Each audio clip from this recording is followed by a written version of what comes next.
தமிழ் தடம் நேர்களுக்கு வணக்கம். நம்மோடு உரையாட ஊடகவியலாளர் திரு கேப்ரியல் இணைந்திருக்காங்க. வாங்க பேசலாம். அதுக்கு முன்பாக நம்ம தொடர்ந்து வைக்கக்கூடிய ஒரு கோரிக்கை தான், சப்ஸ்கிரைப் பண்ணிட்டு வீடியோ பாருங்க அப்படின்னு சொல்லிட்டு இருக்கோம். நம்முடைய கோரிக்கை ஏற்று தொடர்ந்து பெரிய ஆதரவு கொடுத்துட்டு இருக்கீங்க, பெரிய நன்றிகள். தொடர்ந்து சப்ஸ்கிரைப் பண்ணுங்க, வீடியோ பாருங்க, உங்களுடைய கமெண்ட்ஸ் எதுவா இருந்தாலும் கீழே உங்களுடைய கருத்துக்களை தெரிவிங்க. பெரிய நன்றிகள்.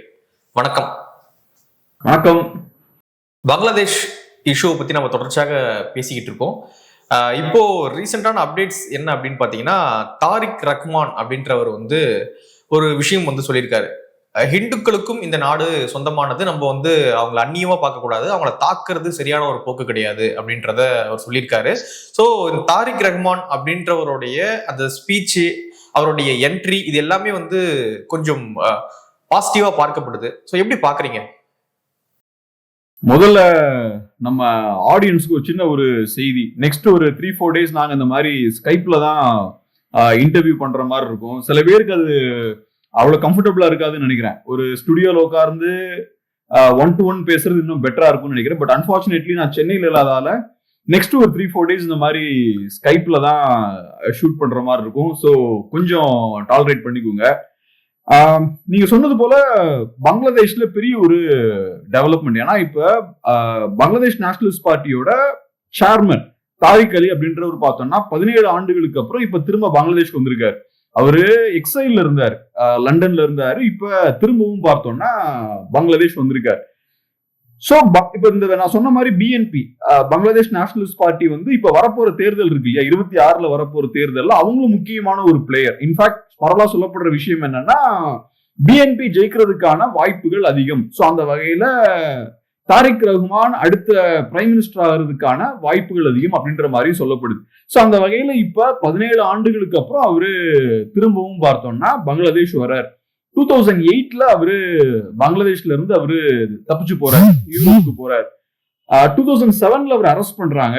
அப்ப அங்க ஒரு மிலிட்டரி ரெஜிம் இருக்கு, அவர் அரெஸ்ட் பண்றாங்க. அவரை டார்ச்சரும் பண்ணாங்கன்னு சொல்றாங்க. அது போக பார்த்தோம்னா அவர் மேல ஏறக்குறைய 80 வழக்குகள் இருக்கு. குறிப்பா டாக்கா கிரெனேட் அட்டாக் இருக்கு, சம்பந்தப்பட்ட ஒரு வழக்கு இருக்கு. இவங்க ஆம் ஆத்மியோட ஒரு ரேலியில ஒரு பிளாஸ்ட் நடக்குது, அதுல ஏறக்குறைய 24 பேர் இறந்துடுறாங்க. அதுக்கான மாஸ்டர் மைண்டும் இவர்தான் அப்படின்ற மாதிரியும் பார்க்கப்படுது. சோ இப்ப பார்த்தோம்னா பங்களாதேஷ்ல கம்ப்ளீட்டா அரசியலே மாறிடுச்சு. சோ அந்த வகையில தாரிக் ரஹ்மானுக்கும் பார்த்தோம்னா சூழல் இப்ப மாறிடுச்சு. அவர் மேல இருந்த எல்லா வழக்குகள்ல இருந்தும் அவர் விடுவிக்கப்படுறாரு. சோ அவருக்கு இப்ப எந்த கேட்டுமே இல்லை, ஃப்ரீயா அவர் பங்களாதேஷுக்கு வந்துடலாம் அப்படின்ற ஒரு சூழல் இருக்கு. சோ அந்த வகையில அவர் பங்களாதேஷுக்கு வராரு. வந்ததுக்கு அப்புறம் ஏர்போர்ட்டுக்கு வெளியில இருக்கக்கூடிய அந்த லான்ல செருப்பெல்லாம் அவுத்துட்டு நடக்கிறாரு. அப்புறம் அந்த மண்ணெல்லாம் கையில் எடுக்கிறாரு. இந்த ட்ரெடிஷ்னலா எமோஷனலான விஷயங்கள்லாம் பண்ணுவாங்க இல்லையா, சோ அந்த விஷயங்கள்லாம் பண்றாரு. மக்கள் மத்தியிலையும் அவருக்கு பெரிய ஒரு சப்போர்ட் இருக்கு. சோ அந்த வகையில இப்ப பார்க்கும்போது பங்களாதேஷ் ஒரு அரசியல் மாற்றத்தை நோக்கி போகுதா அப்படின்ற மாதிரியும் தோணுது.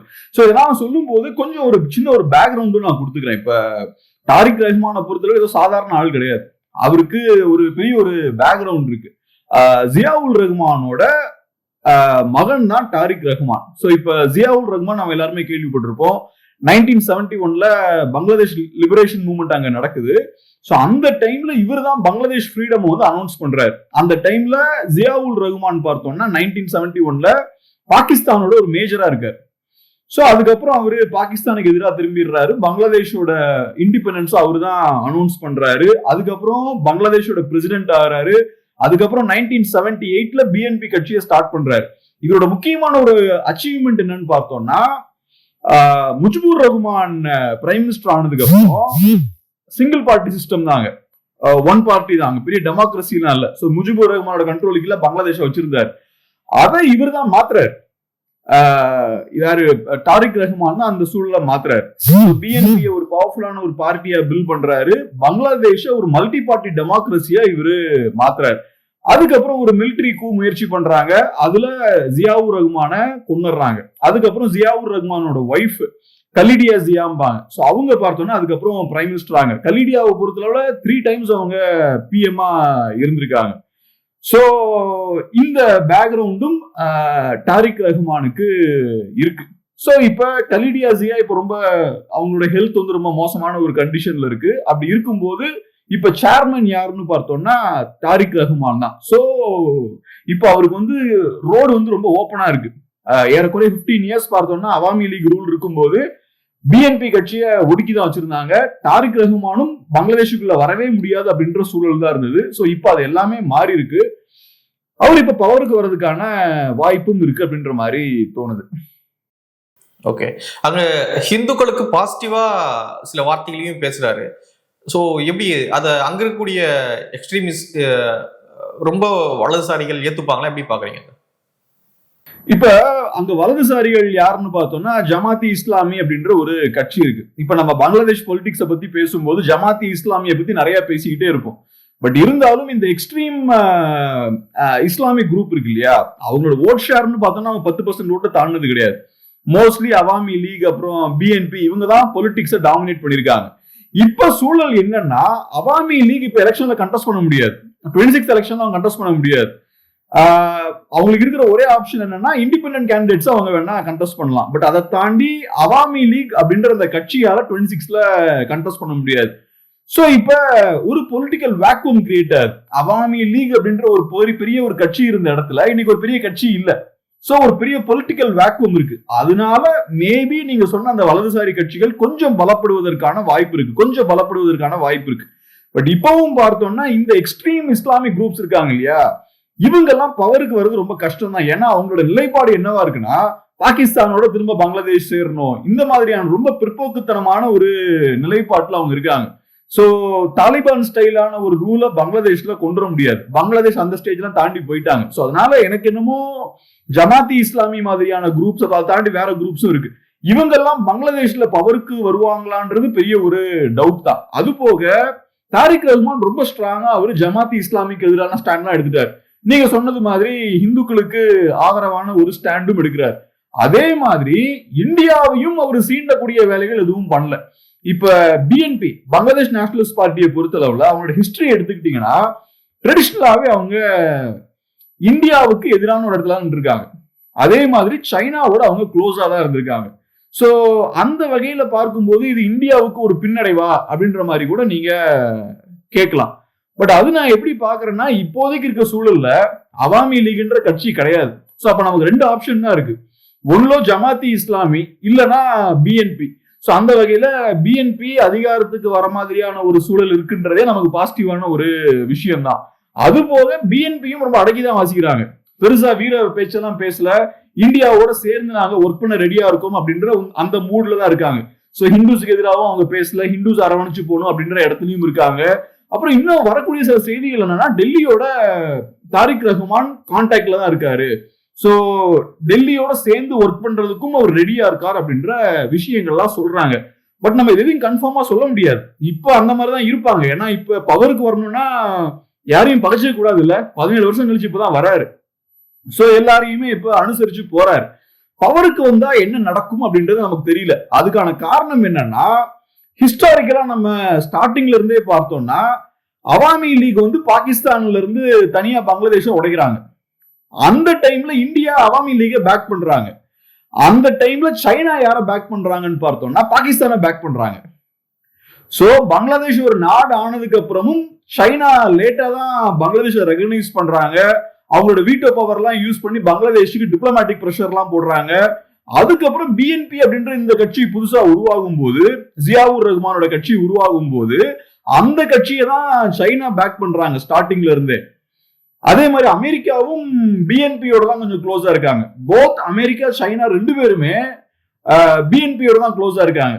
ஏன்னா இந்தியா அவாமி லீகோட க்ளோஸா இருக்கும் போது சோவியத் யூனியனும் அவாமி லீகோட க்ளோஸா இருக்காங்க. சோ அதனால அமெரிக்காவும் அந்த சைடு தான் இருந்திருக்காங்க. அதே போல சைனாவும் பிஎன்பி தான் சப்போர்ட் பண்ணிருக்காங்க. சோ ஹிஸ்டாரிக்கலா வரலாற்று ரீதியா பார்க்கும்போது பிஎன்பிக்கு இந்த ஒரு பேகேஜ் இருக்கு. அவங்க ட்ரெடிஷனலா இந்தியாவுக்கு எதிரான ஒரு கட்சியா தான் இருந்திருக்காங்க. இந்தியாவுக்கு எதிரான ஒரு கட்சின்னு சொல்லும் போது மோர் க்ளோஸ் டு சைனா அந்த ஸ்டாண்ட்ல தான் அவங்க இருந்திருக்காங்க.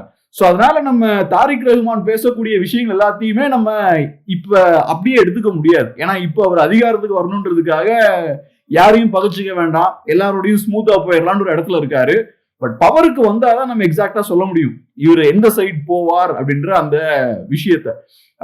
ஏன்னா இப்ப சைனா பார்த்தோம்னா 1975ல முஜிபுர் ரஹ்மானோட அந்த ஆட்சி வந்து முடிவுக்கு வருது.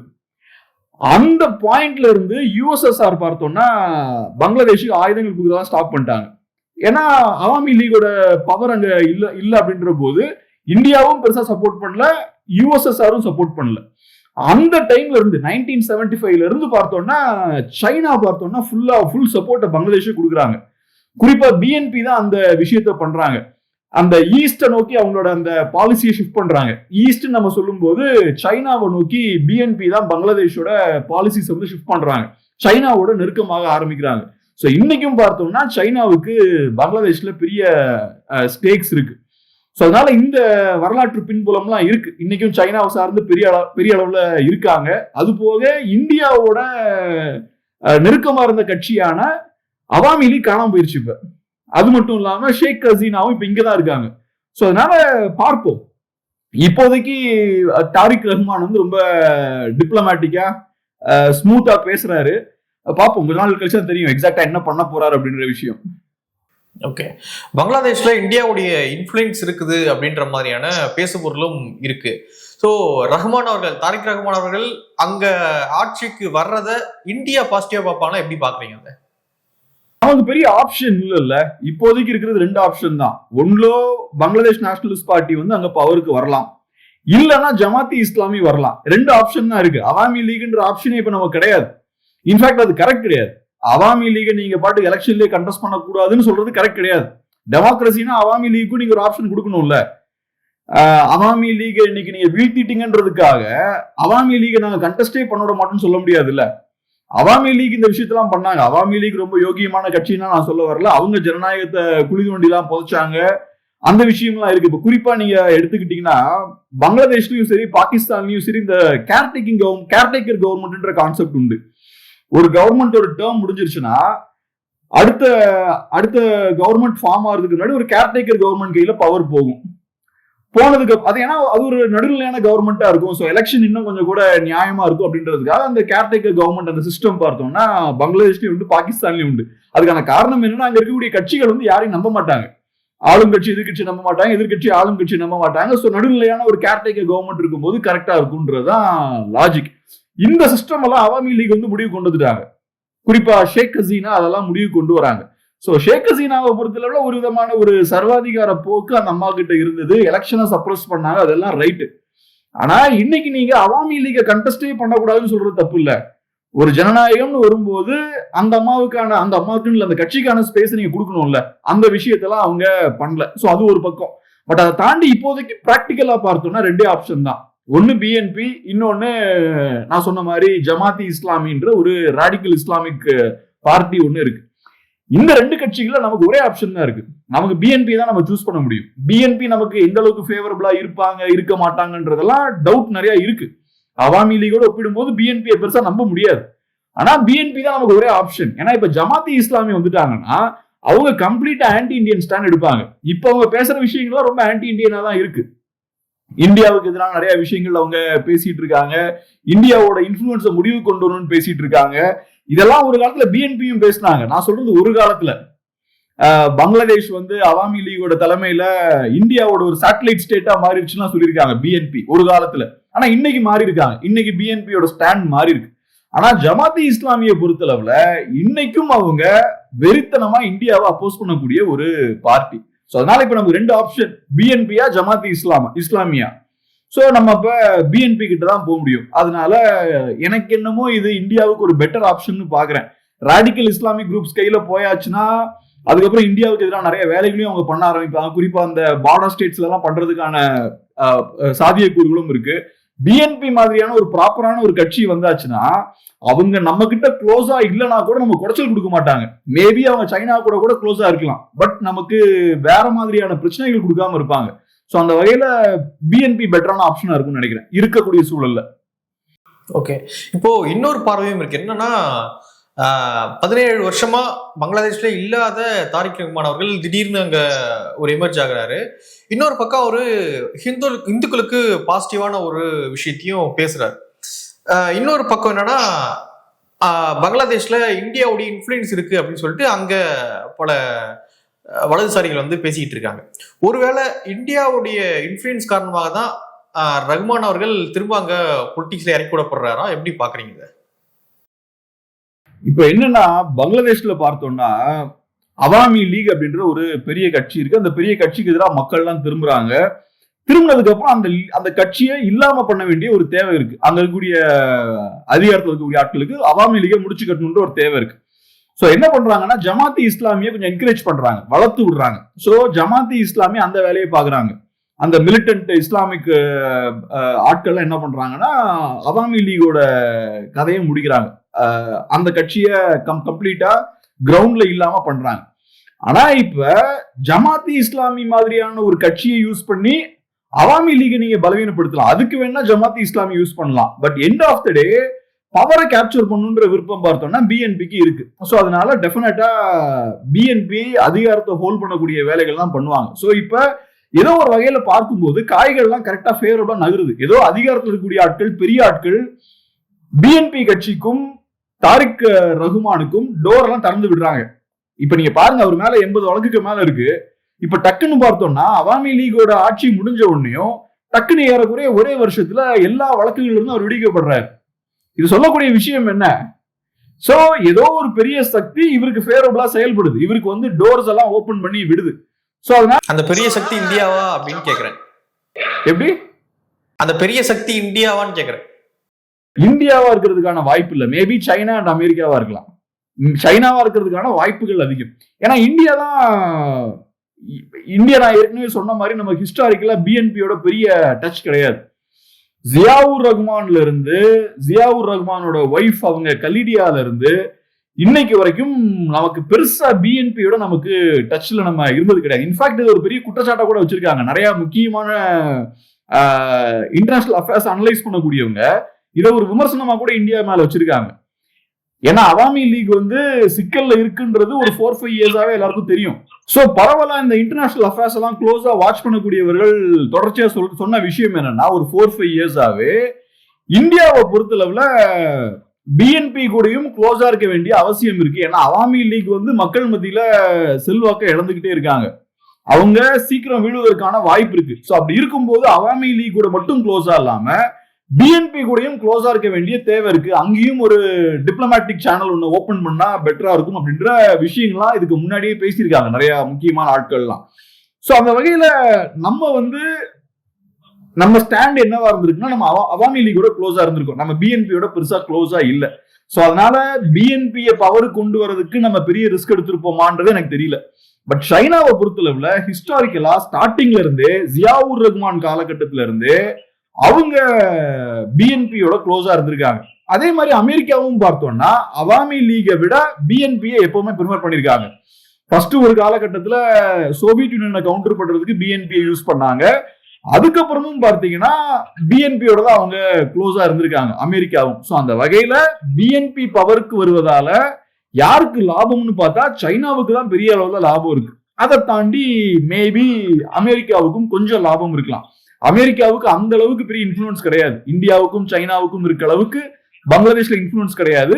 பட் அமெரிக்காவுக்கு நம்ம எல்லாருக்கும் தெரியும், எல்லா இடத்துலயுமே அமெரிக்காவுக்கு ஏதோ ஒரு இன்ஃப்ளூயன்ஸ் இருக்கும். ஸோ அந்த வகையில அமெரிக்காவுக்கும் பிஎன்பி வந்தா பெட்டரா இருக்கும் அப்படின்ற அந்த பார்வை இருக்கலாம்.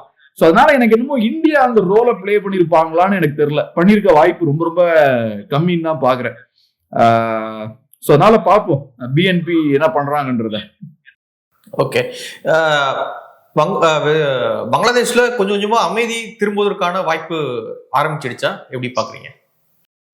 ஆமா, இப்ப இந்த மாதிரியான விஷயங்கள் நடக்கும்போது அமைதி திரும்புவதற்கான வாய்ப்புகள் இருக்கு. குறிப்பா இப்ப தாரிக் ரஹ்மான் இவங்க ஜமாத்தி இஸ்லாமிக்கு எதிரான ஒரு ஸ்ட்ராங்கான ஸ்டாண்ட் எடுக்கிறார். சோ அதுல அவர் ரொம்ப உறுதியா இருக்காரு. யார கவுண்டர் பண்ணி இப்போ அவாமி லீக் இப்ப களத்துல இல்ல. சோ அவங்கள போய் முட்ட வேண்டிய தேவையில்லை. அவாமி லீக முடிச்சாச்சு. இப்ப களத்துல இருக்கு ஜமாத்தி இஸ்லாமி தான். பங்களாதேஷ் இந்த எக்ஸ்ட்ரீம் இஸ்லாமிக் குரூப் கையில மாட்டிடக்கூடாது. சோ அந்த வகையில இப்ப தாரிக் ரஹ்மான் பார்த்தோம்னா ஸ்ட்ராங்கான ஆன்டி ஜமாத்தி இஸ்லாமி ஸ்டாண்ட் எடுக்கிறார். சோ அதெல்லாம் எடுத்தாலே ஆட்டோமேட்டிக்கா பார்த்தோம்னா ஓரளவுக்கு அமைதி நிலவுவதற்கான வாய்ப்பு இருக்கு. அமைதி திரும்ப மீண்டு வர்றதுக்கான வாய்ப்பு இருக்கு. அது போக தாரிக் ரஹ்மானுக்கு நல்ல ஒரு பேரும் இருக்கு. இதுக்கு முன்னாடி ஒரு ஸ்டூடெண்ட் லீடர் கொல்லப்பட்டார்ல, ஹாடின்னு ஒருத்தர் கொல்லப்பட்டார் இல்லையா, ஒஸ்மான் ஹாடி. சோ அவரையும் இவர் கையில் எடுக்கிறாரு, அவரெல்லாம் சப்போர்ட் பண்ணி பேசுறாரு. அதே மாதிரி மைனாரிட்டிஸையும் சேர்த்துக்கணும்னு பாக்குறாரு, இந்தியாவும் பகிச்சுக்க மாட்டேங்கிறாரு. சோ ஒரு வகையில இவரை ஓரளவுக்கு பாசிட்டிவான ஒரு ஆட்களா எல்லாருமே பாக்குறாங்க. நம்ம ஏற்கனவே பார்த்தது போல ஜமாத் இஸ்லாமி மாதிரியான ஒரு கட்சி பவருக்கு வந்ததுன்னா இன்டர்நேஷனல் லெவல்ல பங்களாதேஷோட நேம் கெட்டு போயிடும். இப்ப முகமது யூனிஸ் பவர்ல இருக்கும்போது அது இல்ல. முகமது யூனிஸுக்கு நல்ல ஒரு இமேஜ் இருக்கு, இன்டர்நேஷனல் லெவல்ல ஒரு நல்ல இமேஜ் இருக்கு, ஒரு நோபல் பிரைஸ் வின்னர்ன்ற இமேஜ் இருக்கு. ஆனா இப்ப ஜமாத் இஸ்லாமி மாதிரியான ஒரு குரூப் அவருக்கு வராங்கன்னா அது கம்ப்ளீட்டா பங்களாதேஷோட இமேஜ உடைச்சிரும். சோ அதனால பங்களாதேஷ்ல இருக்கக்கூடிய முக்கியமான பவர் சென்டர்ஸ் இருப்பாங்கல்ல, அது நான் சொல்றது எக்கனாமிக் பவர் சென்டர்ஸா இருக்கலாம், பிசினஸ் பவர் சென்டர்ஸா இருக்கலாம், பொலிட்டிக்கல் பவர் சென்டர்ஸா இருக்கலாம், அவங்க எல்லாமே பிஎன்பி பவருக்கு வரதான் விரும்புவாங்க. சோ ரைட், இப்ப ஓரளவுக்கு சூழல் சரியாயாச்சு, இவர் பிஎன்பியோட சேர்மன் தாரிக் ரஹ்மானையும் வர வச்சாச்சு. அப்ப ஃபியூச்சர்ல ஓரளவுக்கு சுமூகமான சூழல் இருக்கும் அப்படின்ற மாதிரி தான் பாக்குறேன். அது கண்டினியூஸா இருக்குமான்னு தெரியல, பட் ஒரு ஷார்ட் டேர்மாவது ஒரு சின்ன ஒரு அமைதி இருக்கும் அப்படின்ற மாதிரி தான் பாக்குறேன். 26ல எலெக்ஷன் வரப்போகுது, பிஎன்பிக்கு ஜெயிக்கிறதுக்கான வாய்ப்பும் அதிகமா இருக்குன்னு தான் பாக்குறேன். சோ அந்த வகையில இனிமேல் கொஞ்சம் பெட்டரா இருக்கிறதுக்கான வாய்ப்பு இருக்கு. ஏறக்குறைய இப்பயும் பார்த்தோம்னா பங்களாதேஷ்ல ஒரு கேர்டேக்கர் கவர்மெண்ட் தான் இருக்கு, இதுவும் ஒரு தற்காலிக அரசு தானே. சோ அதனால எலெக்ஷன் வந்ததுக்கு அப்புறம் இப்ப இந்த கேர்டேக்கர் கவர்மெண்ட் கையில பெரிய பவர்ஸ் இருக்காது. பட் பிஎன்பி மாதிரியான ஒரு கட்சி, தாரிக் ரஹ்மான் மாதிரியான ஒரு லீடர், அவங்களுக்கு ஒரு லெஜிட்டமசி இருக்குல்ல, பங்களாதேஷ்ல பல ஆண்டுகள் ஆட்சி செய்தவங்க அவங்க. சோ அந்த குரூப்புக்கு ஒரு லெஜிட்டமசி இருக்கு. இவரு முகமது யூனிஸ்க்கு லெஜிட்டமசி கிடையாது, அவர் ஒரு அப்பாயிண்டட் லீடர் தான், அவர் எலெக்ஷன்ல ஜெயிச்சுலாம் வரல. சோ அந்த வகையில பிஎன்பி மாதிரியான ஒரு ப்ராப்பர் லீடர் பவருக்கு வரும்போது, தாரிக் ரஹ்மான் மாதிரியான ஒரு லீடர் அடுத்தது பிஎம் ஆகும்போது இன்னும் கொஞ்சம் கூட பவர்ஸும் அவங்க கையில இருக்கும். சோ ஓரளவுக்கு ஒரு ஸ்டெபிலிட்டி கொண்டு வர வாய்ப்பு இருக்கு அப்படின்ற மாதிரி தான் நான் பாக்குறேன். நிறைய விஷயங்களை மூணு பகிர்ந்துக்கிட்டீங்க, நன்றி. நன்றி.